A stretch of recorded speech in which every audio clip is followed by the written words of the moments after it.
Hello বন্ধুরা, কেমন আছে সবাই? আশা করছি সবাই ভালো আছো। আমার আরেকটা ব্লগে তোমাদের অনেক অনেক স্বাগত। তো চলো, আজকে আমরা চলে যাচ্ছি মহাশিবরাত্রির পুজো দিতে। আমাদের সামনে একটা মন্দির আছে, ওখানে জল ঢেলে আসবো, মানে জাস্ট জলই ঢেলে আসবো আর কি। আর এই ঘরে এসে আর কি পুজোটা সারবো। আর এই দেখো, এগুলো আমি ইনস্টামার্ট থেকে অর্ডার দিয়েছিলাম। মানে এই কলাগুলো আর কি এখানে মার্কেটে পাওয়া যায় না, তো দেখলাম ইনস্টামার্টে এই পুজোর এই ছোটো কলাগুলো রয়েছে। তো এগুলো ওই 55 টাকা মতো পড়েছে পুরো প্যাকেটটা, মানে 500 গ্রাম আছে আর কি এটাতে। ওই 9টা মতো কলা দিয়ে গেছে। তো এখানে মাঝে মাঝে জিও মার্টে পাওয়া যায় এই কলাগুলো, কিন্তু নর্মাল মার্কেটে এই কলাগুলো আর কি পাওয়া যায় না, বেশিরভাগ বড় কলাই পাওয়া যায়। আর এই যে দেশি শসাগুলো দেখছো, এগুলোও ইনস্টামার্ট থেকে অর্ডার দিয়েছি। আর তার সাথে এই 4টে মন্ডা নিয়ে এসেছিলাম। তো এই 4টে মন্ডার জানেন দাম নিয়েছে 50 টাকা। হ্যাঁ, মানে চিন্তা করা যায় এত দাম, এখানে মিষ্টির প্রচুর দাম আর কি। তো এই মন্ডা দিয়ে আমি প্লেটটা আর কি সাজিয়ে নিচ্ছি, যে ঠাকুরের যে থালাটা।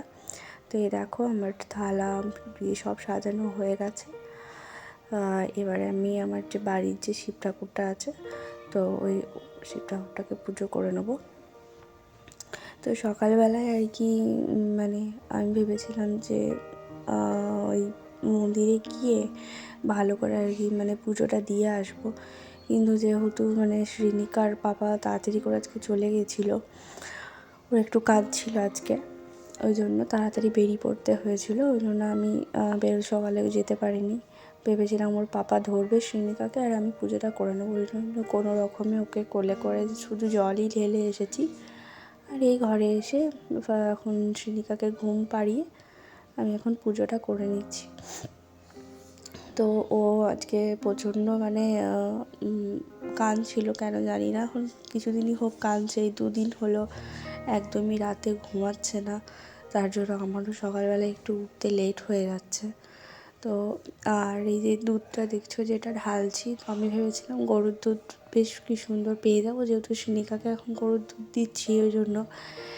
কিন্তু মানে দুর্ভাগ্যবশত কী হয়েছে, গরুর দুধ যেখানে নিচ্ছিলাম এখন 20 দিন বন্ধ ওখানে, কারণ ওখানে নতুন আর কি গরুর বাচ্চা হবে, ওই জন্য 20 দিন মতো বন্ধ। তারপর থেকে আর কি দুধ দেওয়া শুরু করবে। তো ওই প্যাকেটের যে দুধ ছিল ওটা দিয়েই আর কি পুজো করে নিয়েছি।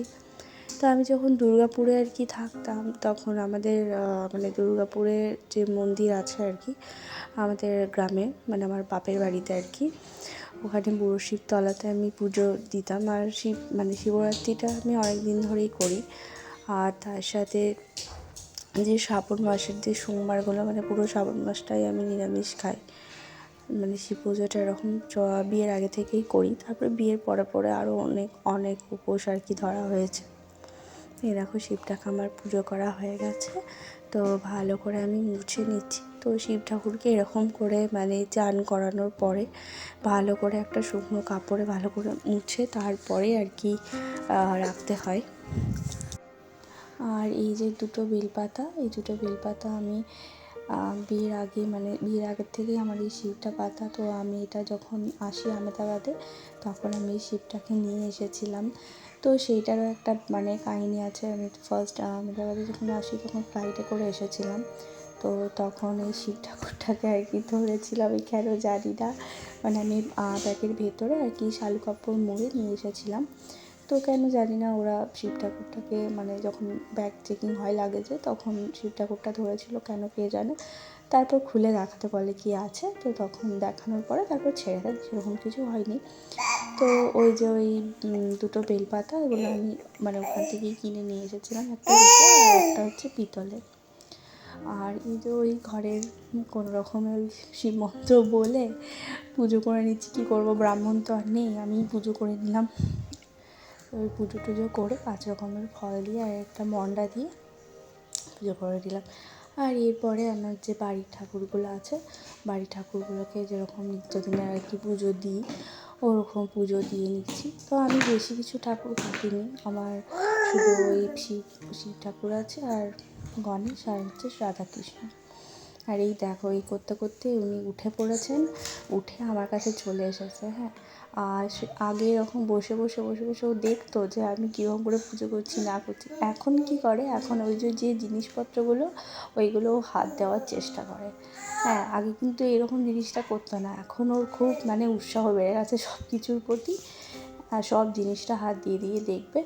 তো এর আগে তো মানে দুধটা যেটা মানে আর কি নিয়েছি, বাকি যে দুধটা ছিল ওটাও ফেলে দিয়েছে। কী অবস্থা চিন্তা করো। এই যে এখন এই যে এইটা হচ্ছে ওর নেবে, নিয়ে এখন ঘাটাঘাটি করবে। তো কোনো রকমে আর কি আমি মানে ঠাকুরকে যাই হোক পুজোটা মানে দেওয়াটা কমপ্লিট হয়ে গেছে, এটাই অনেক ভাগ্যের ব্যাপার। হ্যাঁ, এবারে একটু মানে প্রদীপটা দেখিয়ে নেব, সেটা হচ্ছে ব্যাপার। এখন মানে এত বদমাশ হয়ে গেছে যে কিচ্ছু বলার নেই। তো একদিনকে কী করেছে জানো, একদিনকে এরকম মানে সন্ধ্যেবেলায় আমি সন্ধ্যে দেখিয়েছি, আর এরকম মানে প্রদীপ আর ধূপ এরকম দেখানো হয়েছে। ও কি করেছে, ধূপের যে আগুনটা জ্বলে আর কি, ওই আগুনটার মধ্যে হাত দিয়ে দিয়েছে, ব্যাস কচি আঙুল একদম পুরো ফোসকা পড়ে গেছে সঙ্গে আর ওই জন্য এখন মানে সেরকম সন্ধ্যে টন্ধে দিলে আমি সবসময় খেয়াল রাখি যে মানে ও আর কি হাতটা দিয়ে দিচ্ছে কি না।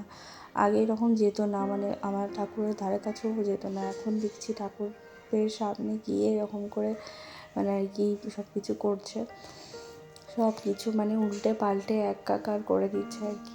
যত বড় হচ্ছে ওর বদমাশিটা তত বাড়তেই থাকছে। কিন্তু এমনিতেও ও আর কি সামনে আমি পুজো করি, ও আমার দিকে তাকিয়ে দেখবে যে আমি কি করছি না করছি, কেমন করে করছি, ও সেই জিনিসগুলোকে করতে পারে। এই দেখো আমার পুজো দেওয়া কমপ্লিট, সব ঠাকুরকে সব জল দিয়ে দিয়েছি আমি। আর এরপরে আমি একটু খেয়ে নেবো কিছু। এই ফল দেখেছো, সব রকম ফল কেটে নিয়েছি, এগুলো পুজো দিয়েছিলাম ওগুলো। ভাল লাগছে, ভাল লাগছে খেতে? হ্যাঁ,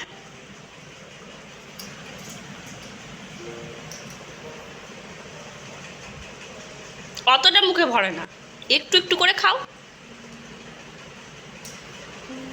এই দেখো আমি এই ফলগুলো কেটে নিয়ে এসেছি। এই আপেল, তারপরে কলা আছে, মৌসুম্বি, শশা, আর এই একটা মন্ডা নিয়েছি। তো আমি জল আনতে গেছিলাম, তখন দেখছি এসে পরে এরকম আমার ফলগুলোকে নিয়ে একটু একটু করে খাচ্ছে। আমার খাচ্ছেটাও খাক, ঠিক আছে, কোনো অসুবিধা নেই। দেখো কতটা খেয়ে নিচ্ছে, দেখো। পরে ও এমনিতে ফলটা নিজের হাতে খায়, ওইটাই খাও, একটা খাও, একটা নিয়ে একটা খাও, একটা শেষ করো, তারপর একটা খাবে। একটা শেষ করো আগে, হ্যাঁ, তারপর নেবে আরেকটা। ওটা আগে শেষ করো। না না, এটাই আগে নাও, এটাই আগে শেষ করো, এটাই আগে শেষ করো, হ্যাঁ, তারপর ওটা নেবে, ঠিক আছে? তখনকে আমি খেয়ে নিই, আমি তো সকাল থেকে কিছু খাইনি মাম্মাম, আমি খেয়ে নিই তখনকে। একটু করে খাই, তুমি খাও একটু। Tasty tasty.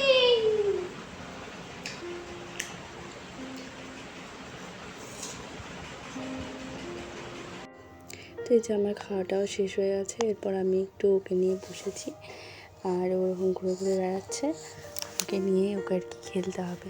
ওই কি একটা পেয়েছে কে জানে হাতের মধ্যে, ওইটাকে নিয়ে নিয়ে এসে আমার কাছে দিচ্ছে, আর এরকম করে হাসছে, এরকম ফুচকেগিরি করে হাসতে শিখেছে। আর হচ্ছে তোমার আমি এখন একটু ফল টল খেলাম, এরপরে সেই রাতের বেলায় একটু সাবু ভিজে খাবো। তো আগে আমি যখন শ্রেণিকা হয়নি, তখন আমি যখন শিবরাত্রি করতাম, তখন আমি সারাদিন কিছু খেতাম না, একেবারে রাতেই আর কি খেতাম।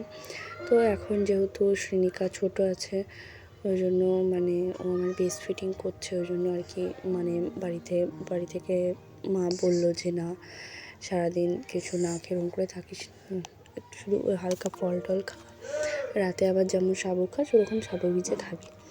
তো ওই জন্য আর কি হালকা করে ফল খেয়ে আর কি তারপর রাতে একেবারে খাবো। আর এই দেখো আমার এত ঘুম পাচ্ছে না, কি বলবো। হ্যাঁ, মানে কালকে তো মানে কাল বলে নয়, এই 2 রাত হলো আমি ভালো করে ঘুমাইনি, প্রায় 3টে পর্যন্ত আর কি জেগেছিল। তো ওরা যেহেতু আমি পরের দিন উপোস করব ওই জন্য আর কি আমি ঘুমিয়ে গেছিলাম। তারপর সুনিকার পাপাই ওকে দেখেছে। মানে আমি যে ঠিকঠাক করে পুজোটা দিতে পেরেছি, মানে এটাই আমার অনেক ভাগ্যের ব্যাপার ওকে নিয়ে। মানে আমাকে কিচ্ছু করতে দেয়নি। দেখো দেখছো এখন মানে উপরে যেহেতু ওকে কোলে নেবো ওইটার এখনও চিন্তা ভাবনা করছে। মানে এত বদমাস। এই দেখো দেখেছো চেয়ারের মধ্যে ভেতরে ঢুকে আছে এরকম করে করে, আর এরকম করে মানে পিছি খাটের তলে ঢুকে পড়বে জানো, এত বদমাস। মানে ওকে এবারে ওপরে আমাকে তুলতে হবে, ও নিচে আর থাকবে না, এটাই হচ্ছে ওর ব্যাপার। তো চলো শিবরাত্রির দিনটা কেমন কাটালাম তোমাদেরকে তো বললামই, আর তোমাদেরও কেমন কাটলো আমাকে অবশ্যই জানিও। চলো আজকের মতো বাই, আবার আরেকটা ব্লগে তোমাদের সাথে খুব জলদি দেখা হচ্ছে।